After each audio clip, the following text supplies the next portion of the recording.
In just about 72 hours, the presidential candidate of the Labour Party, Mr. Peter Obi, is getting endorsements, and twice now he's gotten that. This time around, he's coming from another elder statesman, a Niger Delta leader, Chief Edwin Clark.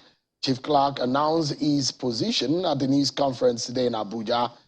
The elder statesman based his endorsement of Mr. Obi on traits he believes are critical to leading the country. Take a listen to Chief Clark. You want a transparent president, a president who is strong, a president who is educated, a president who is humble, a president who has every leadership quality that we want. We don't want a president we have to beg to sit down to find out whether he will fall, or whether he can stand or he can fall. He will fall. We want a president who should not be acting his age. A president who should be selling his age from time to time. We don't want a president who will be swearing year to year how old he is, how young he is. Now you heard Chief Edwin Clark. What is the implication of the endorsement as the race to the presidential seat is getting more and more intense? The race for the ruling APC is perhaps more critical as they hope to retain power with a new renewed hope slogan. And presidential candidate of the APC, Bola Tinubu, engaged today in an interactive session with Islamic clerics from the Northwest in Kano, where he was urging Islamic clerics to desist from hate preaching as the 2023 elections draw near. How would this race pan out? Well, like I painted earlier, if you watch football and the team that is the champion will be weary of being taken out of prominence by those behind it, and they sometimes want to retain it. Same with the Champions League. In fact, the World Cup. France wanted to retain the World Cup. They were the ones before Argentina now took it over. So there is always a pressure on a sitting or a champion. Now, if you say the APC is the champion now, do they have what it takes to retain that victory? They had it in 2015 and 2019. Don't forget PDP is on the sideline, NNPP is on the sideline. So several other political parties, 18 of them are on the ballot. Tonight we speak with the presidential spokesperson of the ruling APC. Mr. Festus Keyamo, Senior Advocate of Nigeria, he joins me virtually from the United States. Thank you so much, Mr. Keyamo, for joining me tonight, and Happy New Year to you. Thank you very much. Now, let's begin. I mean, I've seen your tweets a few times, but it does look to me that President Obasanjo's endorsement came. Your party reacted, you reacted, and you have waved it aside saying it carries no weight. Chief Edwin Clark is another person, and another elder statesman who have now endorsed Peter Obi. How do you react to that one, which is the latest? Thank you, Shehu. I think we can say confidently today that the PDP campaign has collapsed. The PDP as a party has also collapsed.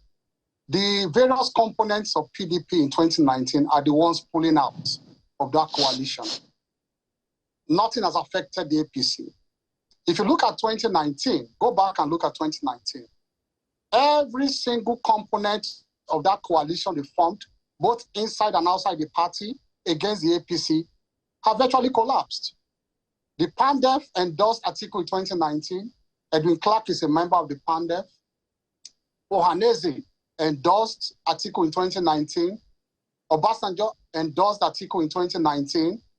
Afenifere endorsed Article in 2019. Middle Belt Forum endorsed Article in 2019. I know all of these groups. I was the returning officer to Mr. President and the APC in 2019 at the International Conference Center. So of course, we are very much concerned about the results coming from different parts of the country, and I can tell you the results, off by heart. So I know clearly when we said, I mean, even though we said in a comical way, but it is true, that the jungle will mature for the PDP.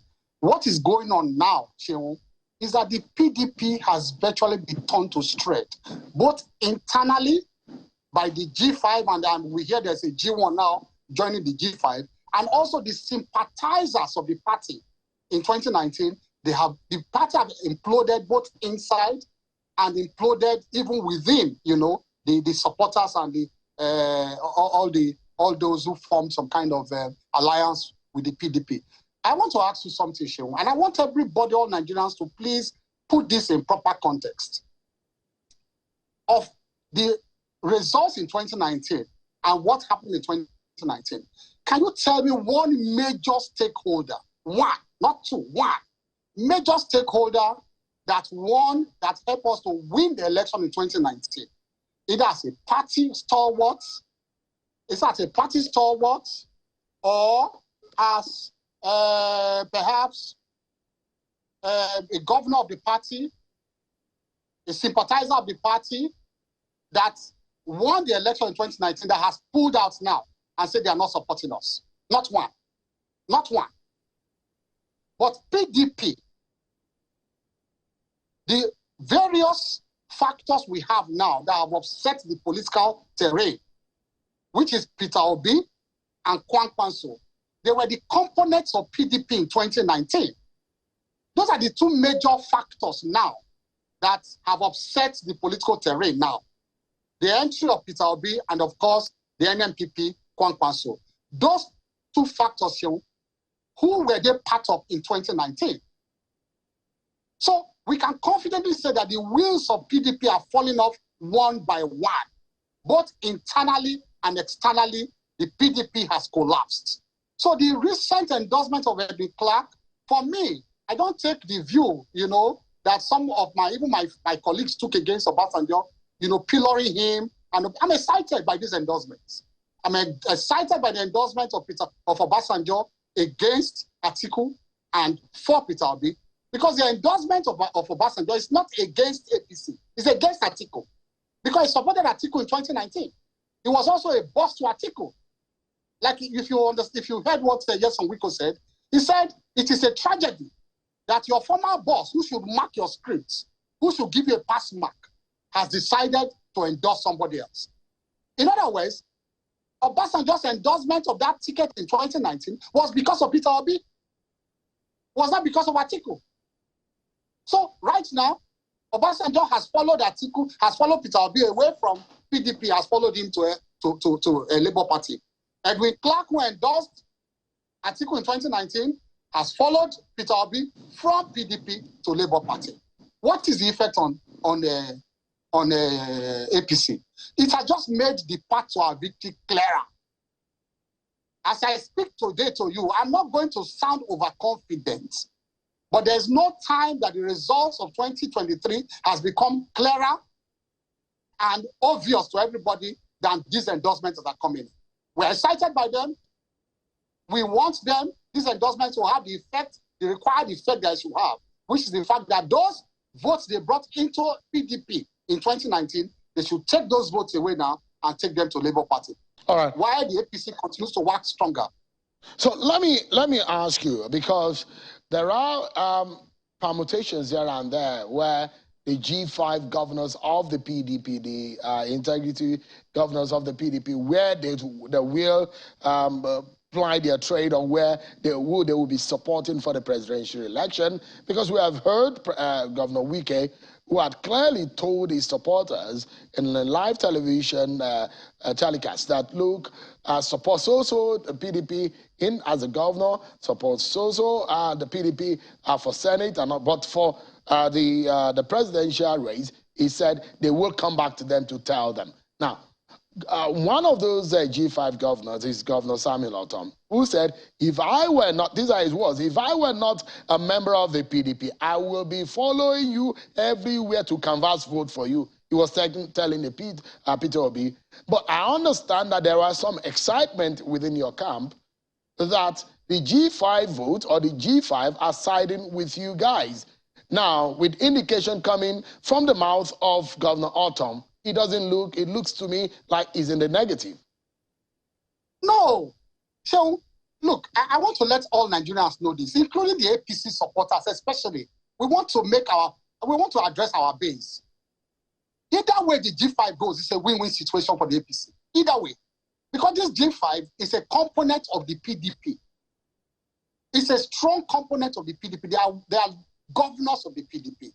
So if they go to Peter Obi, win-win for APC. If they come to us, plus again, win-win. Anywhere they go, except Atiku, is a win-win for us.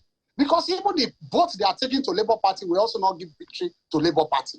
Look, the praise we are having for Labour Party is a contextual kind of praise. It's not the kind of praise that we think they will use to win the election. It is just the type of praise, the type of hype that is contextual in the sense that this is a young party. Peter Obi went there in the last 5 or 6 months or 7 months, okay, and they are doing well, better than expected. It's not that people will expect them to win. No, Labour Party will not win. I can bet with anything that is precious to me on earth. I can tell you, and I'm that confident. I put it down that they will not win. But it's in a context. I mean, flip it to the other way around. Flip it the other way around. Say APC, for example, wakes up tomorrow, they lose support of all 21 governors. They don't have any governor supporting them. They don't have any senator supporting them. They cannot fill all senatorial. They can only fill only 30% of senatorial seats. That is what Labour Party has been able to do, about 30% of senatorial seats and House of Rep seats. They don't have candidates in more than about 70% of the seats. Okay? So flip it tomorrow and that happens to Ross APC. And then that 3 elder statesmen are the only ones endorsing us. Pade Banjo, Obasanjo, Edwin Clark. That is the only support APC, wakes up tomorrow to see on the ground. People will say we have failed.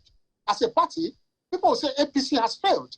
How will you not have support or candidates in 70% of, senatorial seats or House of Rep seats? How will you not have support of any governor? Because these are structures of party that deliver elections. If you flip it tomorrow, you know that you will say APC has failed.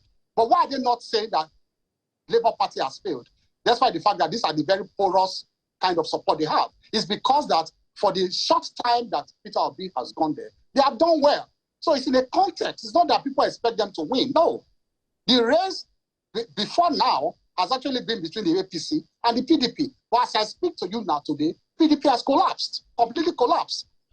If you look at 2019, and look at now, 2023, demography does not change drastically overnight. Remember, I used the word advisedly, drastically. There's some settled demography of this country. And since the numbers are not adding up again in the South for PDP, they have lost Southeast virtually. Peter Obi's factor, South-South, the disruption of West Yes on Wiki, and the rise of APC in the South-South. And for the Southwest that has, Asiwaju on the ticket that we have always won the Southwest since 2015. Put together. Okay? Now, the numbers are not adding up for them. Now, if you look at their campaign so far, the PDP will continue to tell you that they are hoping, it's just hope upon hope, that there will be some kind of upheaval in the North, some kind of reversal of fortune. They are just some kind of betrayal of Asiwaju. All their hopes rest on the betrayal of the APC. All right. So let me. You're saying endorsement, but some of these endorsements have come also with a markdown for those who did not get the endorsement, especially your party. If I take some of the words of Chief Edwin Clark before I go to maybe I should even, in fact, go to former President Obasanjo. You are a 7th minister. Your party has been in power for the last 7.5 years.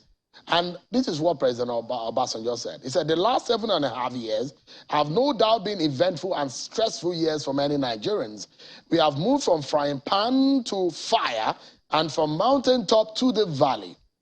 He went further to say that our leaders have done their best, but their best have turned out to be the best for Nigeria and Nigerians at home and abroad. For most Nigerians, it was hell on earth. This is how a former president, whom you will also say is the boss of your principal in the military, and he has marked him down. If perhaps, if you look at it, 0.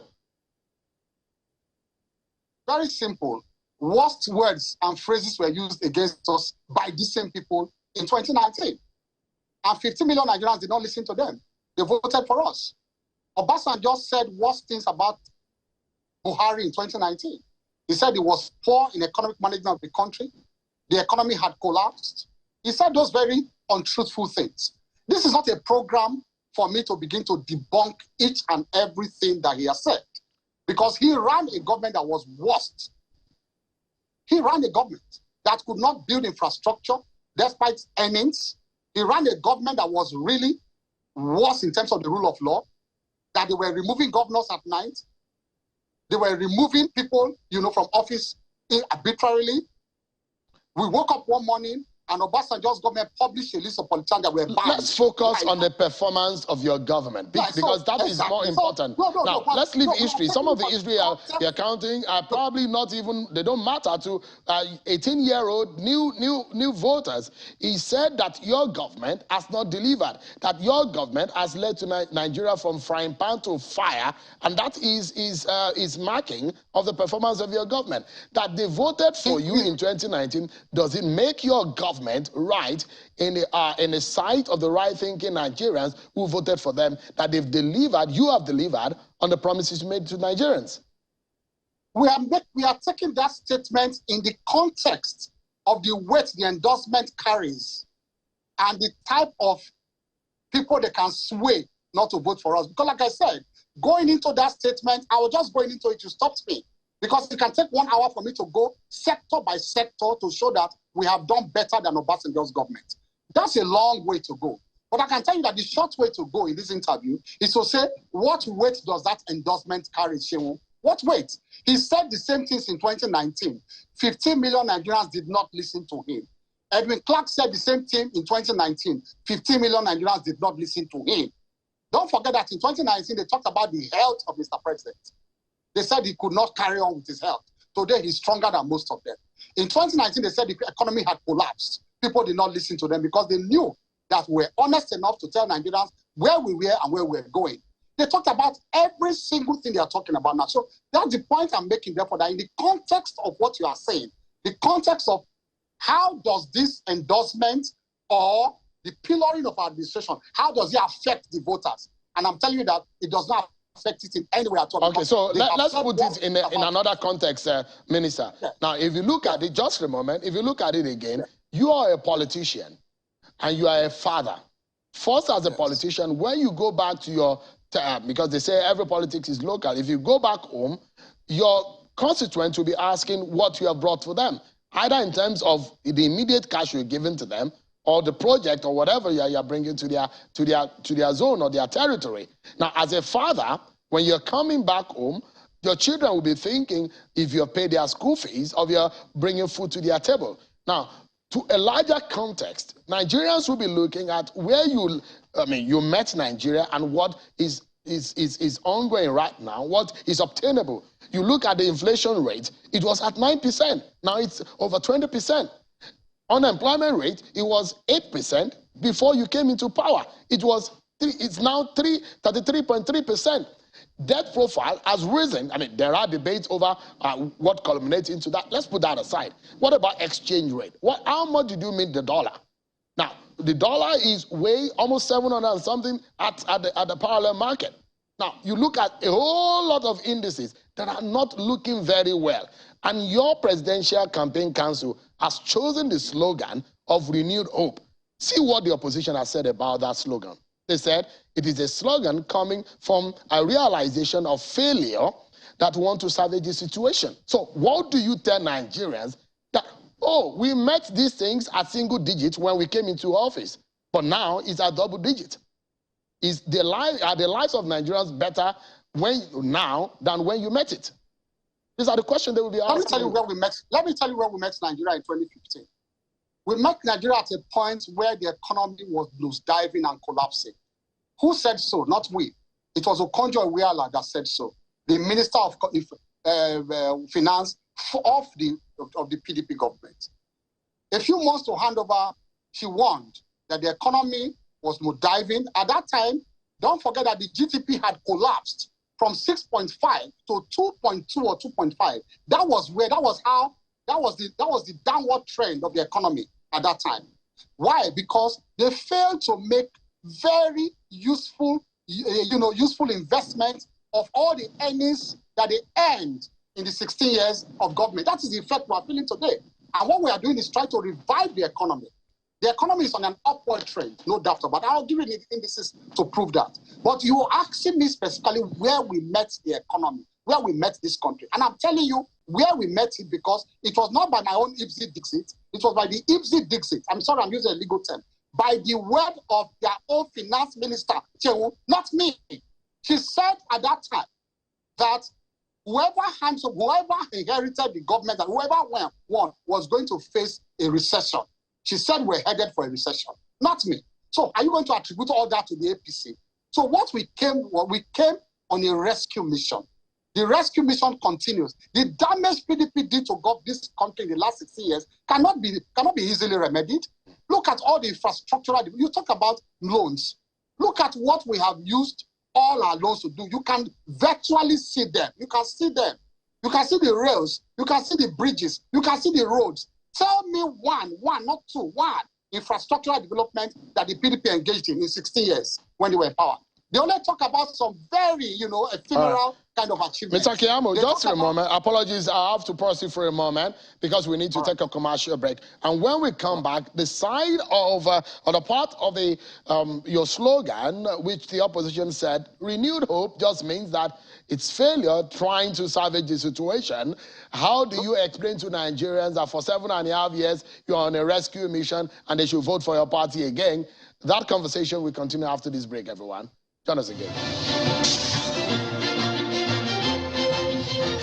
Stay with us. We're focusing on the state of the race. If the ruling APC is now comfortable with the endorsement that we're seeing and how they hope to convince Nigerians as the ruling party going into the presidential race. Mr. Festus Keyamo, senior advocate of Nigeria, who is the spokesperson of the APC Presidential Campaign Council, has been speaking with me from Florida in the United States. Thank you so much, Leonard Sik, for joining us tonight. I cut into that line of thought, the question I asked you, and how you are able to defend the performance of the APC, and the words of the opposition saying, renewed hope alone as a slogan is an acceptance or the realization of failure of the APC, knowing that they've not been able to accomplish what they have promised Nigerians. So what would you be telling Nigerians that after 7.5 years, we have failed you, but still vote us into office, we will do better? So, like I was saying, I was just, going through my train of thoughts. I talked about what Okonjo-Iweala, their own finance minister, said at the point of handover. Now, not only that, 2 central bank governors that served the PDP, go back and look at their speeches in 2014 and to early 2015. Soludo is alive, who is now the governor of Anambra State, and Mohammed Sanusi, the former, the emir of Kano. Both of them said whoever wins the 2015 election was going to inherit a mess. I did not say so. So when the PDP spokespersons, they come on air and they begin to rant about where they left the economy and all that, refer them back to what their own people said. Not our people, we're not people in opposition. People who serve their own government. Their central bank governors and their finance minister said whoever won the 2015 election was going to inherit a mess. So it is not a doubt, therefore, that we inherited a mess. And we have been on that rescue mission for 7.5 years. But you told Nigerians you can get the job done. That's why Nigerians, you preached that we were going to get the job done. That's why Nigerians voted for your party. Are you not seeing infrastructure? We inherited a bridge, a second Niger bridge, on drawing paper, on paper. You're asking me what we inherited. That's what we inherited. A paper on paper for 16 years. It has been completed. We inherited so many, power projects on paper. The Zungeru, the Kashimbila power project on paper. They are now completed, bringing 4,000 megawatts back to the national grid. Those are the things we inherited.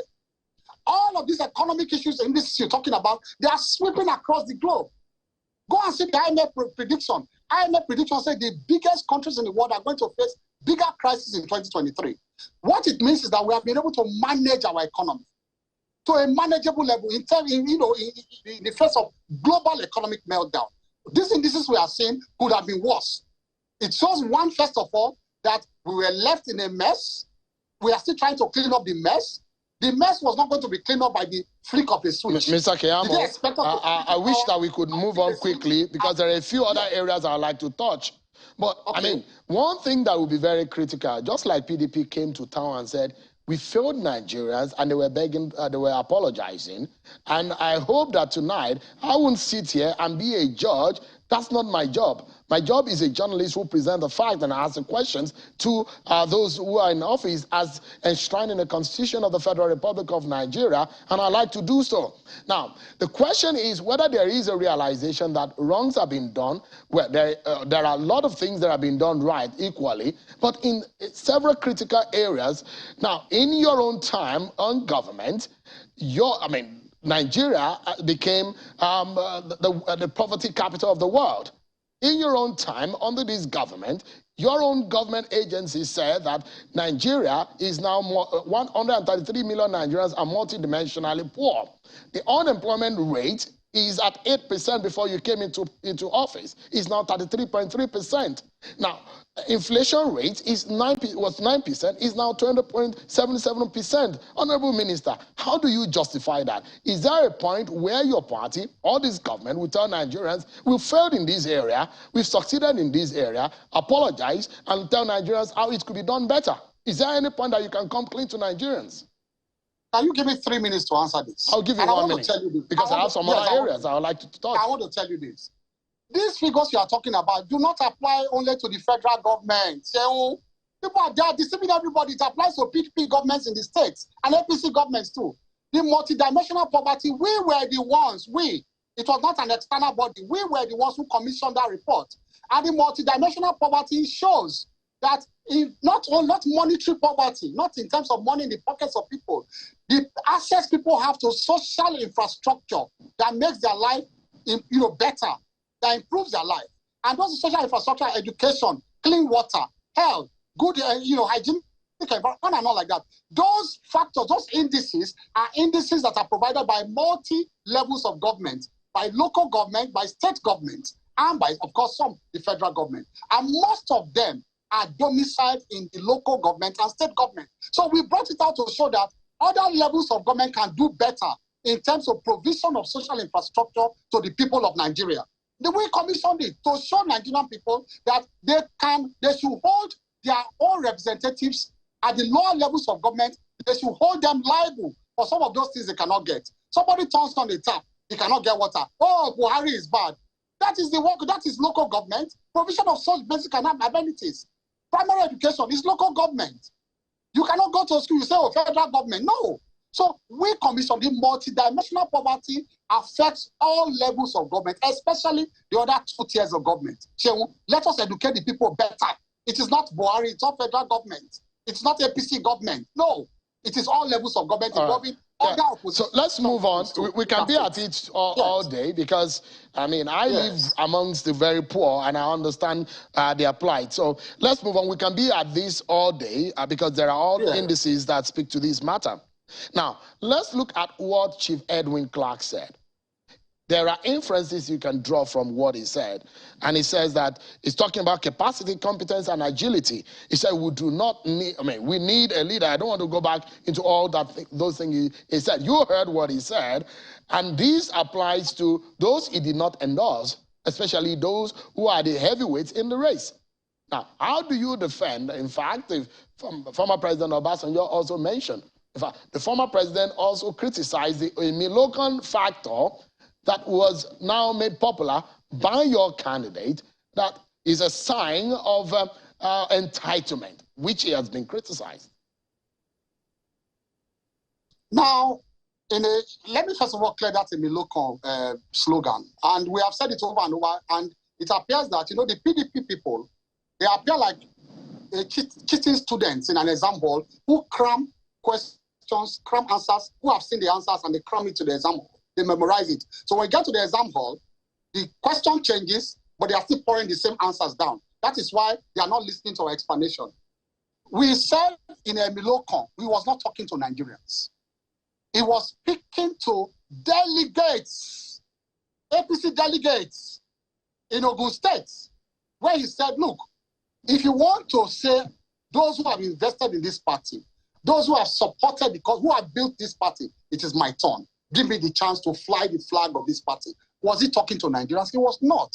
But yet they keep repeating it 1,000 times so that they will look as if he was talking to Nigerians and claiming some kind of, moral high ground or some kind of entitlement. But then, Obasanjo too, he was also using a Miloko in another sense. He was saying that it is the turn of some other people to produce the presidency. And that was why he was saying it is their turn. And that's why he's endorsing somebody else. That is what he's saying. That for equity, for justice, it was the same thing that Asiwaju was saying now within the delegate. So the delegate said, for equity and for justice, I have done more. Give me the chance. He is also now saying, for equity and justice, somebody also deserves it. He's also saying that our local. It's the same thing he's saying in another way. So Obasanjo should not be so sanctimonious. Minister, speak to the issue of agility and age that has been drawn into this matter. They gave their reasons. Chief Edwin Clark actually gave his reason. He said he needs agility and someone whose age is on his side. Do you remember Morgan's Vangarai? Absolutely. Good. Do you remember his major campaign in Zimbabwe then? His major campaign point was that he was in the early 60s, he was late 50s to early 60s. He was agile, he was more, fit physically and all of that. And that then Robert Mugabe, who was in his late 80s, was not fit to rule Zimbabwe on the basis of health. What happened, Shehu? Morgan's Vangarai collapsed suddenly and died. And the same person he was talking about, which is Robert Mugabe, outlived him for close to 10 years. The same person. So it is a shock to see such elderly people come and talk about health when they cannot show Nigerians some kind of medical records. It is such a poor, representation of what they stand for and even the kind of age and wisdom they should have. Can they say that the age that they have now, we pray for more life for them? My father, Edwin Clark, I pray for him to get to 100, 110, and Obasanjo too, who is also from my maternal home state, Ogun State. I pray for them.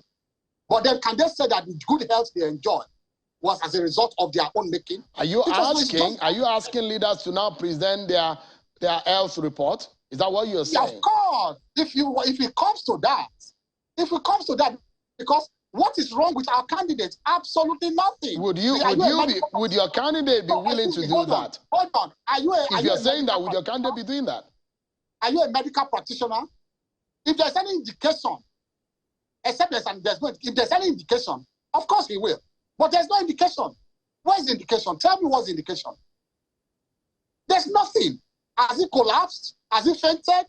What is the problem? I still don't know. So they are pandering to base sentiment. So why do you think, Mr. Keyamo, why do you think that... is to repeat something 1,000 times. Mr. Keyamo, just a moment. Why do you think that there is a very popular or there is a growing concern about the agility of your candidate? And why do you think this is a major point of conversation? There's no growing concern. It is the trick of propaganda to repeat something 1,000 times. And begin to say, if I begin to tell Nigerians now about Shehu, and I trump, it's just like when they said Buhari was a Jubrin of somebody. Remember that it came as a complete joke. We all laughed over it.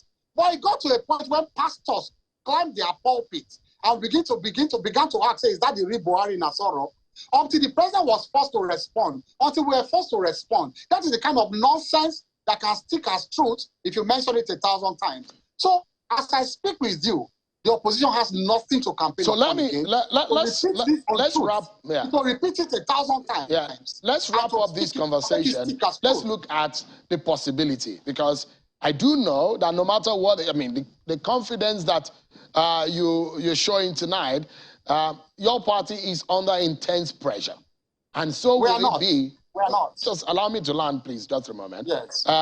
You might say you are not, but some of us cannot be fooled, because in any race, whether it's politics, sports, even academics, even if you are in a class and you are sitting for an examination, you'll be under some kind of pressure. Even those of us who speak on live television every day, there is the natural tendency of stage fright.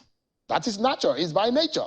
So either you agree or not, there is intense pressure within the APC. You want to win this election. How many states, for example, you have said that it's the PDP that is at the loss based on this endorsement? But tonight, for example, in the Southeast, for example, how many states do you think you can win? Can you give me just 3 minutes? I'm begging for 3 minutes. We don't have that. You don't have the luxury of analysis for you, because I don't want to guide me the way. Let me just give you an overall perspective of where we're going. And I have sat down in our war room and we have made our projections. The numbers are not adding up for PDP at all. And for us, it will be the 11th wonder of the world, if there's anything like that. I'm sorry, I'm not going to sound overconfident, but I'm just sounding, based on projections and, demography. So I'm not going to sound arrogant or confident before Nigerians. But the point is that it will be the 11th wonder if we don't win the election. The truth of the matter is that look at the demography of Nigeria. Like I told you when we started this program, between 2019 and 2023, what is going to change drastically? It is the entry of two different people to the election, which is Obi and Kwankwaso. Who did they support in 2019? Who is losing as a result of their coming into the context? That will answer your question. Secondly, are you going to say that I want to give you an expo, and this expo, I will release it a week to voting time to show you how the figures are adding up so well for us? Look at the 2015 elections, put it in one hand, like you say, have the 2015 in one hand.